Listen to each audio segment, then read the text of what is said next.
No one is prepared to hear this. Because if this is true, then many things we once believed will collapse on the spot. Revelation chapter 13. The book people often use to scare children and create distant end-of-the-world scenarios may not belong to tomorrow. It may be standing right in front of us, wearing a suit, holding a microphone, signing laws, printing money, giving orders, and calling all of it order. There is no thunder. There are no monsters falling from the sky. There is only a system so familiar that we no longer question it. People told you the beast would come later, that you should look to Europe, look to ancient Rome, look for some villain who has not yet appeared. But very few tell you that the beast may have arrived long ago, and it does not need to hide. It grew alongside history, changed shape through the centuries, learned to speak beautiful words, reasonable words, civilized words. It does not force humanity to kneel before a stone altar. It makes humanity bow before money, law, and approval. When John stood on the sand and saw the beast rise from the sea, he did not see an animal in the literal sense. He saw power. He saw a system rising from among peoples, from among nations, from the chaotic flow of human history. The sea in the Bible is not salt water. It is people. It is the crowd. It is the nations. And from that very place, something rises, gathering the power of previous empires, wearing all the lessons of domination. Rome was said to have fallen, but look closer. A true empire does not die when its walls collapse. It dies when its ideas disappear, and Rome did not. It learned to live on in the church, in the crowns of European kings, in ships crossing the oceans, in flags planted on distant lands. It learned to rule not only by the sword, but by law, not only by fear, but by persuasion, not only by violence, but by habit. And then it came to America, not as an invader, but as an heir, a young nation carrying the backbone of old empires, speaking the language of freedom while operating by the logic of control. The whole world looks to it, copies its model, depends on its currency, measures success by its standards. People do not call this worship, but if you cannot live, trade, or exist outside that system, then the name no longer matters. But Revelation does not stop at describing power. It speaks of purpose. It says the beast is allowed to wage war against the saints, not against everyone, not at random. There is a specific group of people, a specific nation, whose history is tied to being driven out, stripped away, marked. If this were only theory, history would not repeat the same pattern for hundreds of years with the same target. Think about that. If you look at the map of suffering in the modern world, you will see familiar lines. Communities impoverished across generations, neighborhoods boxed in, opportunities blocked before they can begin, children born already carrying burdens they did not create. And the most frightening thing is not injustice, but how it is normalized. People call it personal failure, lack of effort, inferior culture, but the Bible calls it war. A war without a declaration, a war without uniforms, a war fought in banks, in schools, in courts, in prisons, a war where the victims are convinced they deserve their position. When you make a people believe they have no history, no origin, no promise meant for them, you no longer need chains. They will limit themselves. That is why this story is dangerous, not because it incites, but because it asks the question in the right place. If Revelation 13 is not about the future, but a portrait of the present, then we can no longer read the Bible as an abstract book.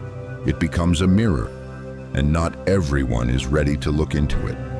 This part is only the first doorway. There is no conclusion yet. There is no promise of restoration yet.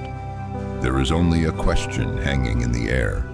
If the beast is not coming later, but has been here for a long time, then what are you living inside that you have never been taught to name? And if a people have carried these wounds for centuries, then their story cannot be only an accident of history. If the beast is a system, then it never appears in a single day. It is built layer by layer, generation by generation, through small decisions called reasonable. It does not enter history with a roar, but with promises, promises of order, promises of civilization, promises that if you follow its rules, you will be safe. And then, before anyone realizes it, the rules become the chains. When John describes the beast with the form of a lion, a bear, and a leopard, he is speaking in the language of collective memory. That is Babylon with brutal power, Persia with a cold administrative machine, Greece with spreading knowledge and culture, Rome with law and military force. These empires seem to have disappeared, but in truth, they only merged into a new body, a beast that learned from everything that once ruled humanity and drew the most important lesson of all. To rule for the long term, you must make the ruled believe it is natural. Rome fell in textbooks, but the spirit of Rome did not. It entered the church, where political power wore a sacred robe. It entered the thrones of Europe, where bloodlines were treated as destiny.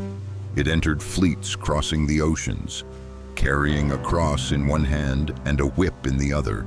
It called land theft civilization, called capturing people labor, called plunder mission, and the world learned to use those words without seeing the blood. When the colonial era ended on paper, the beast changed its skin again. It no longer needed kings, it needed corporations. It no longer needed to seize land directly. It needed to control the flow of money. It no longer needed to bind people with chains. It needed to put them in debt. And America, with all its economic, military, and cultural power, became the most complete form of that beast. Not because it was more evil, but because it was more efficient. The whole world learned to operate by this model. Its currency became the standard. Its language became global. Its films, music, and lifestyle flooded every corner. People do not call it an empire because it no longer needs to invade in the old way. When you voluntarily want to become it, war is no longer necessary. And that is when worship happens without anyone bowing down. But every power needs a target. Revelation says the beast is allowed to amaze the whole world, but it also clearly says there is a group of people who do not benefit from that amazement. On the contrary, they are the target. These are people who can never fully integrate into the system, even though they work within it, pay taxes to it, sweat and bleed for it. There is always an invisible wall, always a limit that cannot be crossed. Look at American history slowly, not through speeches, but through numbers and maps. Neighborhoods outlined in red, loans denied, schools without funding, prisons rising faster than hospitals, families trapped in cycles of poverty across generations. If this were only coincidence, it would be a coincidence that has lasted too long and been too precise. The beast does not need to hate you. It only needs you in the right place. At the lower level of the pyramid, where you are busy enough to survive, tired enough not to ask big questions. It rewards a few, punishes the many, and uses rare success stories to prove the system is fair. But Revelation does not measure justice by exceptions. It measures by repeated patterns. What makes this story hard to swallow is not that it is too complex, but that it is too familiar. We grew up inside this system. We learned to call it normal. We learn to blame individuals instead of structures. And when someone dares to say there is a beast operating, the first reaction is not to examine it, but to deny it, because to admit it, we would be forced to look again at our own position. Revelation was not written to entertain. It was written to expose. It does not allow the reader to remain neutral. When you realize the beast is not a myth, but a living system, the question is no longer whether it exists. The question is whether you benefit from it, are crushed by it, or are asleep inside it. And if there is a people who have consistently stood on the suffering side of this history, then their story cannot be pushed aside as a minor detail. The beast always leaves marks, not on stone, but on people, not in myth, but in daily life. What are those wounds saying, if we are willing to listen? This part does not give a final conclusion yet. It only pulls the curtain a little further, because before speaking of the mark, of war, of restoration, we must clearly understand who the beast is and how it learned to survive. If we do not name the system correctly, every effort to change it will only patch the surface. There is a very strange moment when people begin to realize they are standing inside a story larger than their own lives. Not everyone can name that moment, but everyone can feel it. It is when you look at history and suddenly see straight lines connecting, instead of scattered fragments the way you were taught. It is when you realize your grandparents' pain was not personal, but part of a design stretching across centuries. And that feeling is both frightening and liberating. Because if everything is random, then suffering is meaningless. But if there is a repeating pattern, if there is a logic behind oppression, then suffering begins to have a language. It begins to speak. It begins to demand explanation. And that is what the beast fears most. It does not fear sudden outrage. It fears slow, persistent understanding, spreading from one person to another like a small fire that cannot be extinguished. Revelation says the beast causes the whole world to marvel, but it does not say the whole world benefits. That marvel is like bright stage lights, making people forget to look behind, where exposed wires burn the hands that keep the lights from going out. Some stand under the lights, and some stand under the heat. And history shows those positions are rarely exchanged. Pause for a moment and think about this, not as a sermon, but as an honest conversation. Why are there communities that must constantly prove their worth, while others are automatically treated as the standard? Why is the same mistake punished differently? Why do certain names on a job application close doors before they ever open? These questions are not new. They are simply often silenced. Some will say that is the past, that things have changed. But systems do not change just because they change their language. When legal barriers are removed, economic barriers are built. When discriminatory laws are abolished, discriminatory mechanisms become more subtle. And when someone points this out, the familiar response is to say they are imagining things, clinging to victimhood, refusing to move forward. The beast is very skilled at making victims doubt their own perceptions. But collective memory is not so easily erased. It lives in stories told around the dinner table. It lives in sad songs with no clear origin. It lives in the invisible fear when police lights appear behind you. It lives in the caution passed from one generation to the next without explanation.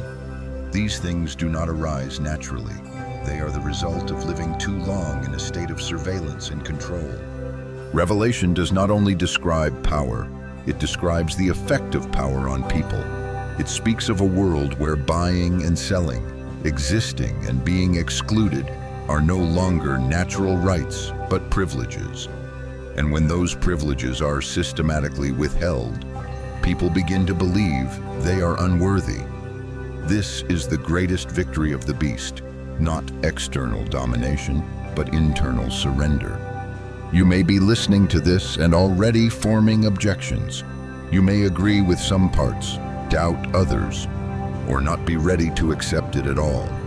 That is okay. A story like this does not demand blind belief. It only asks for honesty. Honesty with what history has recorded. Honesty with what your eyes see every day. Honesty with the feeling inside when the pieces begin to fit together. And if in the process of listening, you realize you are not the only one who has asked these questions, then let that conversation continue. Maybe through a few spoken thoughts. Maybe by staying with the story a little longer. listening until you decide for yourself what it means. Buried stories only truly come back to life when someone dares to speak them and someone else dares to listen. The beast survives on silence maintained long enough to become normal, but history shows that no system survives under constant light. The light does not need to be blinding. It only needs to be persistent. Each small question, each private conversation, each person beginning to reconsider what they were taught not to think about. That is how every great change begins, not with an explosion, but with a quiet awakening. And this very moment, the moment you are listening, reflecting, weighing things, is also part of that story. Not because you have believed everything said, but because you did not turn away. In a world designed to distract and erase memory, staying with an uncomfortable truth is already a meaningful act. The flow of the story continues, and what lies ahead will go deeper, touching more specific mechanisms, clearer marks the system leaves on human lives. But before moving forward, one simple thing must be remembered. No one can be marked if they do not exist. And if a people have been targeted with such persistence, then their very existence is itself a profound question for history. As the story goes deeper, the beast begins to reveal itself not through images, but through mechanisms. It does not need to appear in public squares or declare power. It operates quietly through the glass doors of banks, through fine print in contracts, through numbers that appear neutral. And there, the right to buy and sell is no longer assumed. It becomes a lock, given to some and withheld from others. The Bible says that no one can buy or sell without the mark. That sentence has been misunderstood for too long, as if it were only waiting for some device to be implanted into the skin. But in real life, the ability to buy and sell has always been tied to access. Access to capital, access to land, access to markets, access to opportunity. When those doors are systematically closed, the mark has already been placed into human hands long before they realize it. Look at the neighborhoods that were once outlined in red on maps. Not because the land was bad, not because the people were inferior, but because an administrative decision was signed far away. Those areas were labeled risky, denied investment, cut off from the flow of credit. Homes deteriorated, schools were underfunded, businesses could not grow. And then when the consequences appeared, people pointed back at those same communities as proof of their failure. No one tells you that the mark can be a credit record. No one tells you that the mark can be a postal code.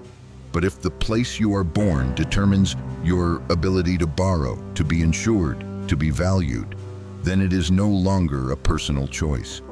It is designed destiny. The beast does not need to mark each individual. It only needs to mark space, and those born within it will carry the mark for life. Then come the prisons, not as a last resort, but as a pillar of the system. When millions are removed from the economy, from families, from civic rights, it is no longer personal punishment. It is a method of removing a labor force from free competition. When they are released, the mark remains. A criminal record is enough to close job doors, enough for banks to say no, enough for society to look with suspicion. People call it paying for mistakes, but rarely speak about how the system was already waiting for those mistakes to happen. There are people who are taught how to avoid the police before they are taught how to drive. There are mothers who teach their children how to survive a traffic stop. Those instructions are not cultural traditions. They are survival reflexes. They do not appear in one generation. They are accumulated across many. Like an invisible map marking danger zones, outsiders never have to learn. The mark does not need to be carved into skin. It can be a condition of existence, a state of being more monitored, more harshly punished, more suspected before being trusted. When two people do the same thing and receive different outcomes, not because the law is different, but because the law is applied differently. That difference is not accidental, it is programmed. The beast is very skilled at hiding its power behind neutral language. It speaks of markets, of risk, of statistics. It speaks as if all numbers are innocent, but where those numbers come from, who creates them, and whose interests they protect, those are questions rarely allowed. When someone dares to ask, they are called emotional, extreme, ignorant of economics. And so the conversation is stopped before it can begin. In Revelation, the mark is on the hand and on the forehead. The hand is where labor happens. The forehead is where thought lives. When a person is restricted in their ability to work and taught at the same time to see themselves through a diminished lens, the mark is complete. Continuous violence is no longer needed. The marked will adjust their behavior to avoid risk, shrink their dreams to avoid disappointment, limit their vision to avoid being seen as out of place.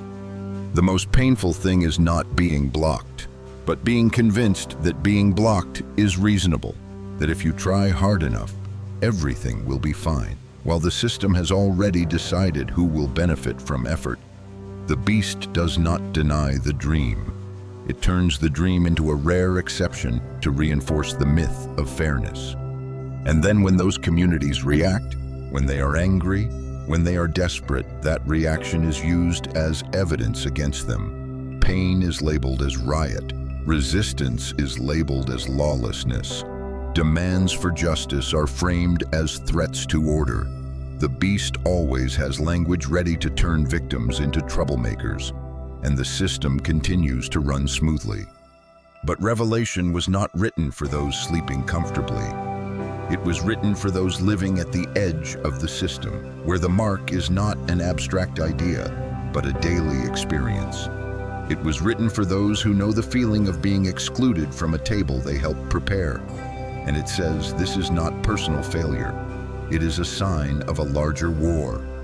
When all of this is seen together, one unavoidable question begins to form.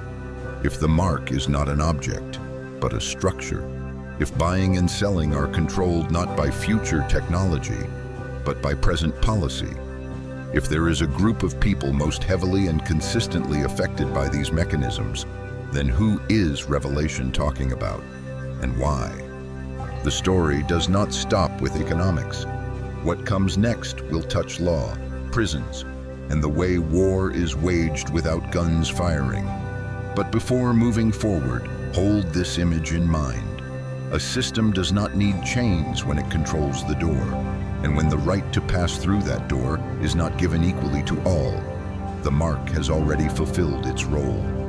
Law is always presented as a barrier that protects order, but in this story, it looks like a double-edged blade. One edge is sharpened to protect the interests of those at the center of power. The other quietly cuts into communities that always stand at the margins. The beast does not need to break the law. It only needs to write the law in its favor, then enforce that law selectively. At that point, violence no longer appears crude. It wears a legal mask. There is a sentence carved deep into history, though it is rarely read in full. Slavery was abolished, except as punishment for crime. Just one short line, yet enough to open a door that has remained open for centuries.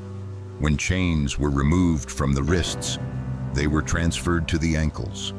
When people could no longer be sold in public squares, society learned to confine people in prisons and call it justice. The name changed, the essence did not. Immediately after slavery officially ended, a wave of new laws appeared, targeting very ordinary behaviors. Being without work was treated as a crime. Traveling without papers was treated as a crime. Gathering was treated as a crime. These laws did not target society as a whole. They targeted one very specific group. And when those people were arrested, they were sent back into unpaid labor, in coal mines, on plantations, in factories. Society called it punishment, but for those living it, it was simply slavery renamed. Time passed. Language shifted, but the mechanism remained familiar. The war on drugs was declared as an effort to protect communities. But which communities were rated most heavily, monitored most intensely, sentenced most harshly? The same substance, the same behavior, but different sentences depending on the neighborhood, depending on skin color, depending on social position. The law did not change, but its application did. And it is there that the beast shows its teeth. Prisons became a parallel world, a place where people disappear from civic life, from families, from political voice. Once someone passes through that door, returning to normal life becomes almost impossible. Records follow them for life. Job opportunities close. Voting rights are stripped away in many places, and the cycle begins. Children grow up without parents. Poverty breeds desperation. Desperation leads to mistakes. Mistakes bring more people into prison. No personal malice is required. The system runs itself. Revelation says the beast is allowed to wage war against the saints and prevail for a time. That victory is not total destruction, but weakening, exhausting, draining people until they no longer have the strength to stand upright. When an entire community is pulled into legal entanglement, they have no time to build, to accumulate, to pass on legacy. They are only trying to survive. And in the meantime, the beast calls this maintained order. There are statistics that force people to stop and look. A group that makes up a small portion of the population, yet a large portion of the prison system, not for 1 year, but for decades, not in one city, but nationwide. If this happens in a system that claims to be fair, the question is not what that group did wrong, but what the system is doing right according to its own design, because outcomes reflect intention. The beast does not need to win in the eyes of the public. It only needs to convince those it targets that they are always losing, that every attempt to resist is pointless, that the law is untouchable. When you grow up feeling that any small mistake could destroy your future, you live with excessive caution. And that caution, over time, becomes self-contraction. This is how war is won without firing a single shot. The painful truth is that many outside this reality do not see the war. They only see criminals being punished. They only see laws being enforced. They do not see the paths that were laid out in advance. They do not see heavier surveillance in certain areas. They do not see differences in acquittals and convictions. And when someone tries to speak about it, they are told they are politicizing the issue, making excuses for wrongdoing. But Revelation does not allow that simplicity. It does not ask who committed crimes. It asks how power is being used. It does not ask who deserves punishment. It asks why one group is punished more consistently. When a system produces the same unjust outcomes again and again, calling it an accident is no longer convincing. It is a pattern, and that pattern bears the mark of the beast. There are families that have never experienced stability across generations. Each time a little hope appears, a sentence, an arrest, an unexpected stop pulls everything down again. This erodes not only economics, but spirit. Faith in justice becomes fragile, social bonds weaken, and in that empty space, the beast continues to rule, without ever showing its face. But the story does not end in despair. Naming a mechanism is not about accepting it, but about breaking it. Light does not erase darkness instantly, but it reveals its true shape.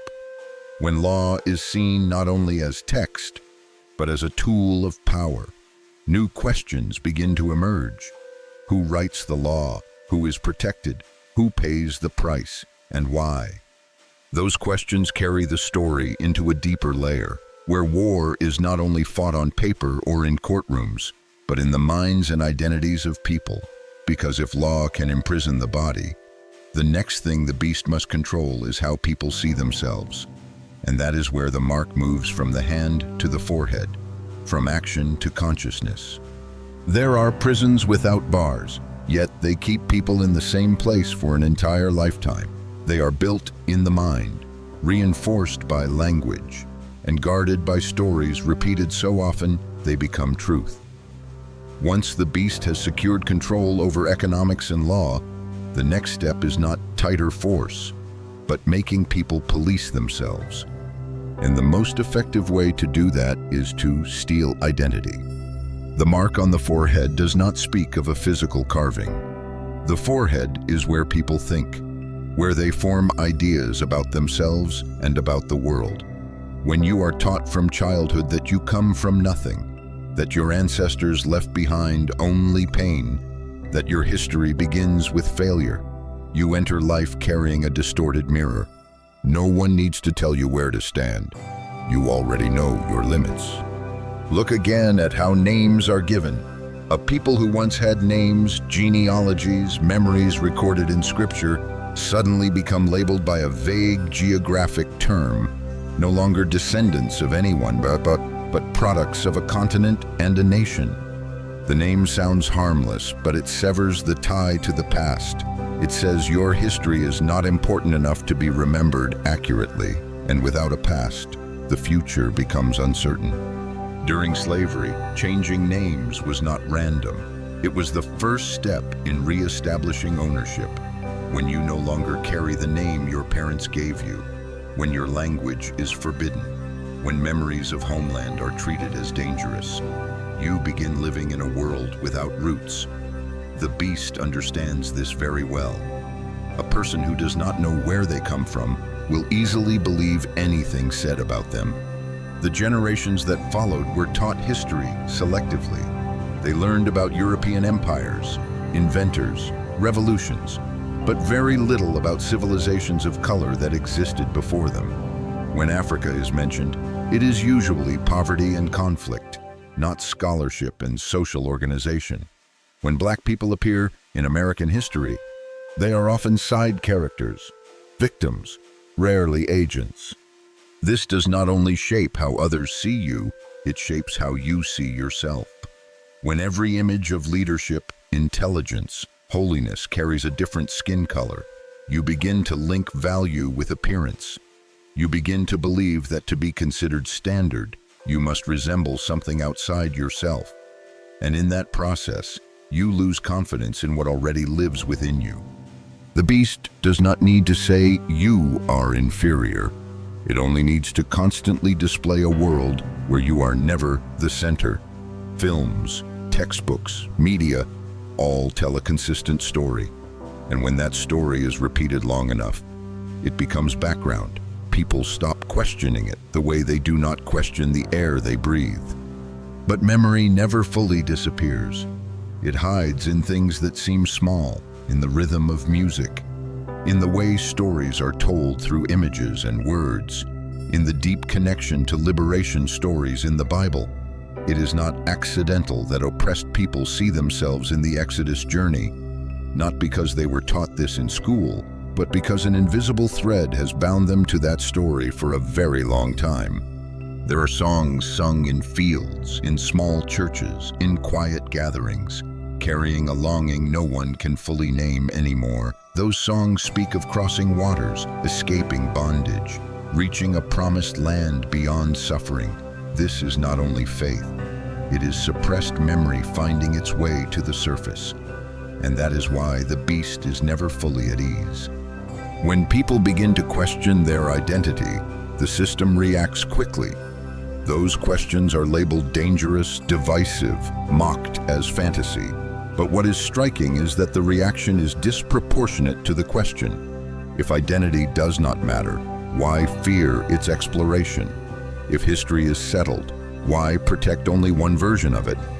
The mark on the forehead is not only about being taught incorrectly, but about being taught incompletely, lacking context, lacking depth, lacking recognition that a people can endure suffering without losing inherent worth. When someone is raised within that absence, they more easily accept smaller roles, smaller dreams, and the beast achieves its goal without lifting a hand. Yet there is one thing the system cannot fully control: The moment when a person begins to ask why their story feels different, why their family history is full of breaks, why pain seems inherited without explanation. Those questions are seeds of awakening, and once planted, they are difficult to uproot. Some people reclaim identity through study, through scripture, through forgotten history. Others simply sense they were lied to about something profound. Not everyone walks the same path, but the direction is similar. It is turning back, digging deeper, reconnecting separated pieces. Each piece restored makes the picture clearer and the beast more exposed. The strongest form of control is not force, but voluntary compliance rooted in belief that it is reasonable. When identity is distorted, that compliance feels natural, but when identity is restored, even partially, obedience begins to crack. You no longer see the world through borrowed eyes. You begin asking questions in your own voice. And that is why this story continues to go deeper, because when economics are controlled, law is manipulated, and identity is stolen, the final battlefield is no longer external. It lies in who people believe when someone speaks about who they are. The beast has spoken for a long time, but eventually, those who were marked will begin to speak back. And when they do, history will no longer be something only to study, but something to remember and to reclaim. When identity begins to shake, the beast does not stand still. It always has a final tool to calm, to soothe, to guide people back into familiar submission. That tool is called religion, but not living faith. It is a version that has been edited, simplified, framed to fit the existing order. A faith that knows how to comfort, but not how to liberate. A faith that teaches endurance while avoiding justice. In this story, religion does not appear as the opponent of the beast, but as its spokesperson, not always openly, not always intentionally, but consistently enough to become habit. Sermons that emphasize obedience more than truth. Calls for patience replacing the courage to question. Promises of reward after death used to soften the pain of injustice during life. There is a familiar image throughout history. People in chains are taught that their reward is in heaven, while the order on earth should not be disturbed. The Bible is opened, but only certain verses are read. Passages about liberation are skipped. Warnings to oppressors are blurred. And faith, instead of being a fire, becomes a blanket covering pain. The beast understands the power of belief very well. It does not try to destroy religion, because that would create resistance. It reshapes religion so it is no longer dangerous, a faith disconnected from history, a faith disconnected from justice, a faith reduced to repeated rituals with no hard questions, no cries of the oppressed rising before the throne of heaven. There were times when the church stood beside power, not to challenge it, but to bless it. Decrees were signed in sacred language. Conquests were called missions. People stripped of freedom were labeled souls in need of salvation. In those moments, the beast did not need to speak. Religion spoke for it, with moral tone and holy words. What is tragic is that many involved did not realize they were being used. They believed sincerely. They prayed sincerely. They sought comfort sincerely. And that sincerity was exploited. When a community is suffering, what it needs most is hope. If that hope is given on the condition of silence, acceptance, and not disturbing the order, then hope becomes the softest chain of all. Revelation speaks of a power that looks like a lamb but speaks like a dragon. That image is not accidental, because the greatest danger is not open violence, but deception dressed as gentleness.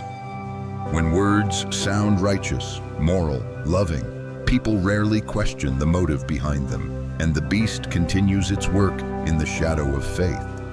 Look at how many communities are taught to understand suffering. Suffering is framed as a personal test, rarely as the result of structure. People are encouraged to pray for change, but not encouraged to question what created their conditions. When someone dares to connect faith with justice, they are accused of politicizing religion, as if justice was never a concern of the one they worship. The beast does not fear large gatherings or powerful sermons if those sermons never touch power. It only begins to worry when faith returns to its true place, not beside the throne, but beside those crushed under the wheels of history. When Scripture is read fully, not selectively, when stories of liberation are placed back at the center, not pushed to the margins. There are moments in history when religion returns to its original role, when it becomes a voice for those who are not heard, when it dares to say that some laws are unjust, some orders are wrong.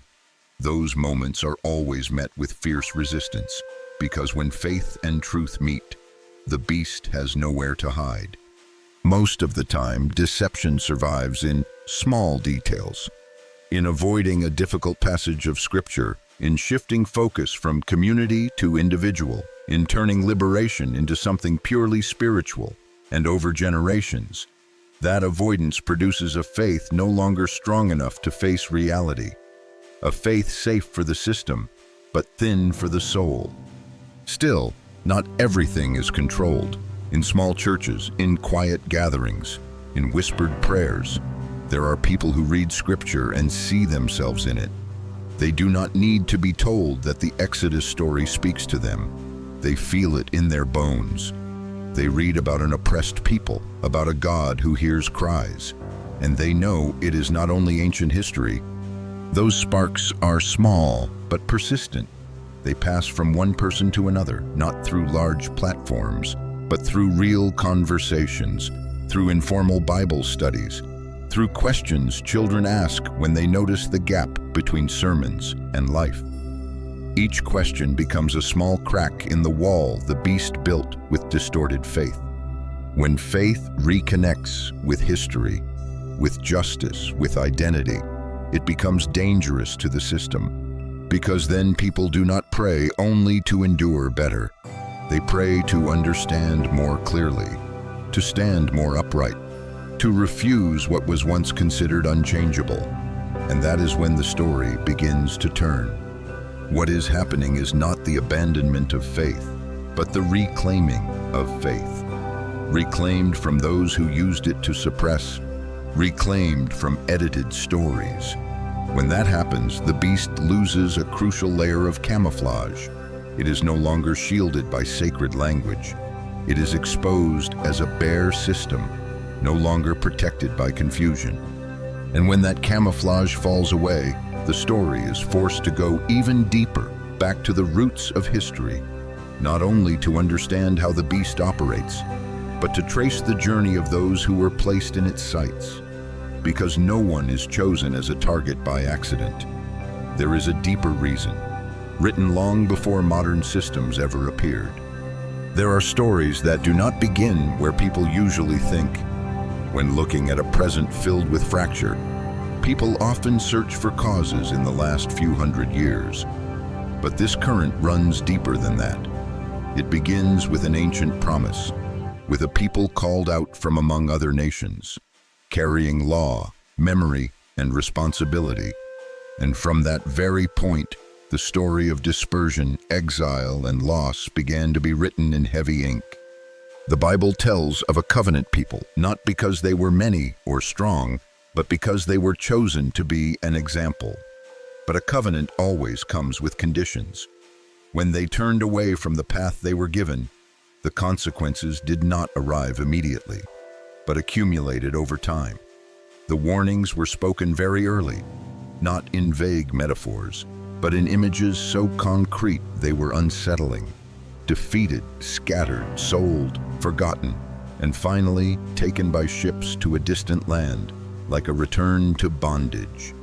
Those words were once read as ancient poetry, as general moral instruction, but when history unfolded, they took on familiar shapes. Ships crossing the ocean, filled with chained people, nameless, rightless, families torn apart, children sold from their mother's arms, human beings turned into merchandise, priced, bought, sold, transferred. If there is an image that matches those ancient warnings with chilling precision, it is this journey.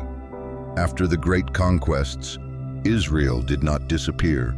They scattered, some went north, some east, and some south, through Egypt and deep into Africa.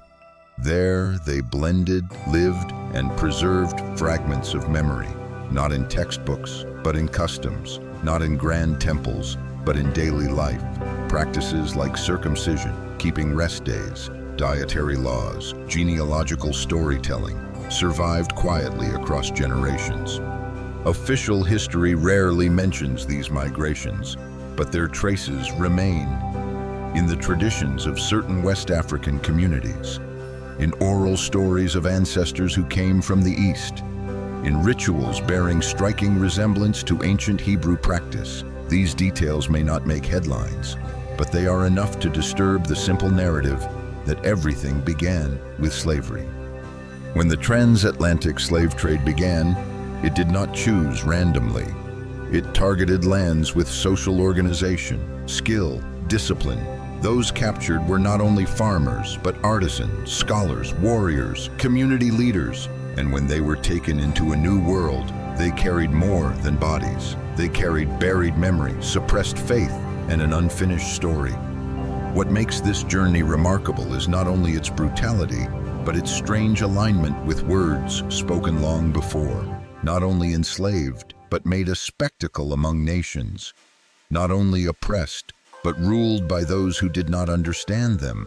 Not only stripped of land, but stripped of name. Reading the ancient text with this history in mind, it becomes difficult to dismiss it as coincidence. But one thing must be made clear: a people experiencing those warnings does not mean they were abandoned. Even in the harshest passages, there is an undercurrent of hope. That punishment is not the end. That dispersion is not the final word. That one day memory would awaken, fragments would be restored, and an exiled people would begin to remember who they are. Perhaps that is why, despite being erased from official history, their spirit did not die. It lives in extraordinary endurance, in creativity born from suffering, in music that turns lament into prayer, in a faith used as a tool for survival, not just ritual. These things were not taught, but transmitted through living. Many wonder why these communities remain so attached to the Bible, even though that very book was once used to justify oppression. The answer may lie in something the oppressor did not expect. Beneath distorted interpretation, the original story still belonged to them. They did not only read the Bible, they heard the voices of their ancestors echoing within it. When someone reads about a people taken into bondage, called stiff-necked, punished yet not destroyed, they do not need explanation for why the story touches them. When they read about a God who hears the cries of the oppressed and acts in history, it is not theory. It is hope preserved in darkness for a very long time.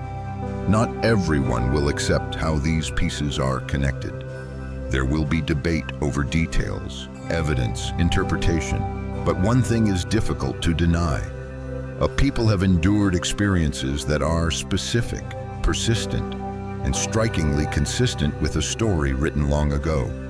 And that story speaks not only of suffering, but of return. When memory begins to surface, the first reaction is rarely joy. It is confusion, anger, pain, because remembering also means facing what was taken. But memory, however painful, is better than emptiness. At least it allows people to place their pain within a context, instead of seeing it as meaningless personal failure. The beast understands the danger of memory, because a people who remember their origin will begin to question their present position. They will no longer accept diminished stories about themselves. They will begin to see history not from the point of capture, but from long before. And when the starting point changes, the ending changes as well. What is happening is not the invention of a new identity. but the uncovering of an old one, not for pride, but for understanding, not to dominate others, but to stop being dominated by lies. When this happens at the personal level, it is already powerful. When it spreads at the communal level, it becomes a force no system can ignore. The flow of the story leads back into the present, where these fragments of memory no longer remain hidden in ancient texts or family whispers. They are spoken publicly, studied, debated, and each time this happens, the beast reacts. Not because every detail is perfect, but because the direction breaks the silence it needs to survive. There is still a deeper layer to this story, where awakening is not only historical awareness, but a promise of the future, where suffering is not only explained, but placed within a process of restoration. And to understand that, the journey must continue, moving beyond the shadow of the past to look toward what was promised before everything fell apart. When memory begins to rise to the surface, the system is never silent. It always finds a way to name awakening with words that make people hesitate. They call it extreme, divisive, a distortion of history. But history has been distorted for a very long time already, just in a direction that benefits those who control the narrative. When another story appears, it is not because it is perfect, but because it threatens the exclusive position of the old one.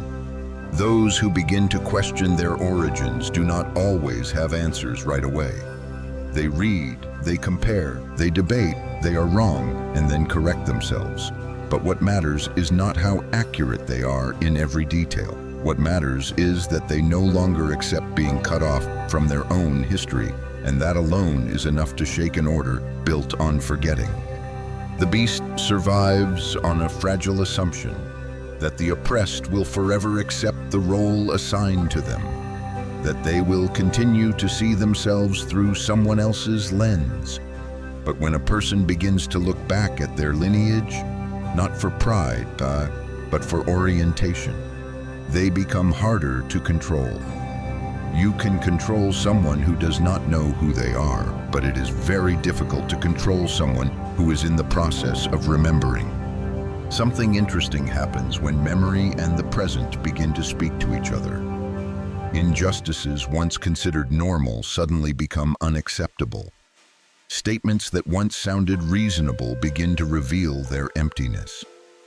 When someone says everyone has equal opportunity, memories of closed doors push back. When someone says the law is neutral, memories of unequal sentences speak up. History no longer stays in books. It walks into the room with the present. This awakening does not happen all at once. It spreads slowly, like water soaking into dry ground. One person begins to ask questions. One family begins to talk differently around the table. One small community begins to relearn what was once ignored. There is no control center. There is no unified plan. And that is exactly what makes it hard to extinguish. You cannot dismantle a movement that has no single head. The beast responds by accelerating. It amplifies divisive stories, pushing people to argue over details instead of seeing the larger picture. It turns every conversation about history into a personal dispute. It encourages people to choose sides, apply labels, and stop listening. When people are busy fighting each other, they no longer have the energy to look directly at the system. At the same time, the system offers substitute images. Rare symbols of success are lifted up, not to empower, but to prove that the problem has already been solved. If one person can rise, they say, then the system must be fair. But exceptions do not erase patterns. They only make patterns harder to see, because they hide the wall behind a few doors left slightly open. Some people awaken and return angry. They feel deceived. They want to shout, to tear everything down immediately. The beast does not fear that anger. It even uses it, because anger without direction burns itself out. The system only truly becomes afraid when awakening is paired with patience, with learning, with connection between people. Sustainable awakening is not about replacing one label with another. It is not about swapping one simple story for a different simple story. It is about accepting the complexity of history, the pain of memory, and the responsibility of the present. It requires enough maturity to reclaim identity without turning that identity into a weapon against others. At this point, the story begins to turn in a new direction. It is no longer only about what the beast has done, but about what happens when its power is limited. Revelation does not speak only of domination. It also speaks of the duration of that domination. A power is allowed to exist for a specific time, no more. This changes how the present is understood. Suffering is no longer endless. It becomes a phase. When a person understands that oppression has a time limit, they no longer live in pure despair. They begin to look for signs of transition. They notice cracks in the system, repeating crises, promises that no longer convince. Internal contradictions becoming more visible. The beast may look strong, but that strength requires constant maintenance, and that maintenance is becoming more costly. Things once considered untouchable are now spoken about openly. Documents once buried are brought into the light. Questions once mocked are now asked more seriously, not because everyone agrees, but because silence can no longer hold. When silence collapses, power loses a large part of its strength. This awakening does not promise an easy road. It does not guarantee that everything will improve immediately, but it gives something essential back. It returns to people the right to question their place in history. And when that right is reclaimed, what once seemed unchangeable begins to feel negotiable. The beast does not fear those who do not believe in it. It fears those who understand it, who understand how it operates, who understand its limits, who understand that its power is not natural, but constructed. And anything that is constructed can be dismantled, piece by piece, once people stop believing the story that holds it up. At this stage, the story is no longer only about the past or the present. It begins to look forward to what happens after the beast loses its illusion of invincibility, to where those who were once marked will stand when the mark no longer determines their fate. Revelation does not allow the reader to stop at exposure. It always leads toward another vision, where power is reversed. What is forming is not revenge, but restoration. Not a new order built on reversed oppression, but an order built on naming things correctly. When truth is placed at the center, no system can rely on deception to survive for long. And that is why this phase, though unstable, carries a very different seed. The story is moving closer to what Revelation calls transition, a moment when the beast is no longer the center of the picture, when attention shifts from power to promise. But to reach that point, one more step must be faced directly. A step that does not only ask how the beast will fall, but what will replace it, and who people are being called to become in that moment. When the story reaches this point, it is no longer possible to pretend that everything is only analysis or theory. What has been exposed long enough allows another question to emerge, no longer aimed at the beast, but at people themselves. If the power of this system has a time limit, if its mark is no longer untouchable, then what is expected of those who have lived too long under its shadow? Revelation does not speak only of the collapse of power. It speaks of the rise of memory and responsibility.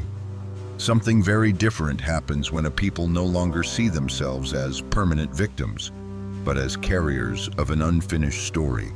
Suffering does not disappear, but it is no longer the only definition. History is not denied, but it is no longer a prison. When people realize that the oppression they endured is not proof of inferiority, but evidence that they were targeted, the way they stand in the world begins to change. Revelation says that the power of the beast is allowed to exist for a predetermined period of time. This is not only prophetic, but deeply psychological. Because once people understand that no system is eternal, they stop living as if things will always remain the same. They begin to invest in something more lasting than temporary power. They begin to pass down memory instead of only passing down fear. There is a great difference between waiting for rescue and preparing for restoration. Waiting makes people passive. Preparation requires alertness. In the later pages of Revelation, the image is no longer of the beast ruling, but of people standing firm, knowing who they belong to, and no longer being bought by false safety. This is not the image of violent rebellion, but of a profound shift in how people understand themselves. Restoration does not begin by seizing power, but by refusing to give false power the right to define who you are. When a person knows where they come from, they are no longer easily led by empty promises. When a community remembers its story, it no longer needs to borrow value from systems that were never built to serve it. This is how power begins to change hands, not through violence, but through the withdrawal of consent. Revelation describes a moment when the beast loses its power, not because it is defeated in a great battle, but because the world is no longer amazed by it. When the glow fades, when words no longer persuade, when repeated promises begin to feel empty, the system exposes its own fragility. It needs belief to survive.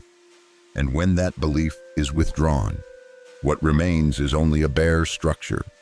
It is important to understand that this awakening does not give anyone the right to dominate others. It does not create a new order built on reversed oppression. It calls for an order grounded in truth, faced honestly, where history is named correctly, where justice is no longer a slogan. Any restoration built on repeating the logic of the beast only creates another beast, and Revelation does not lead people there. There is a promise running through this entire story, though it is often overlooked among the intense imagery, that the scattered people will be remembered, that memory is not erased, only buried, that there will be a time when fragments begin to find each other again, not to construct an idealized past, but to step into the future with wholeness. This does not happen in one day, but it begins the moment people refuse to live in forgetting. Those who enter this stage no longer ask how to fully integrate into a system that was never built for them.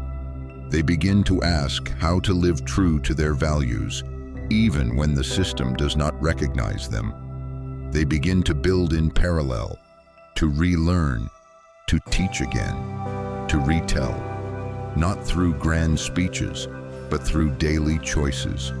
By raising children with memory instead of shame, by speaking truth even when truth is uncomfortable. Revelation does not promise that this path will be free of conflict, but it promises that the path of truth always leads to a deeper freedom than any safety built on lies.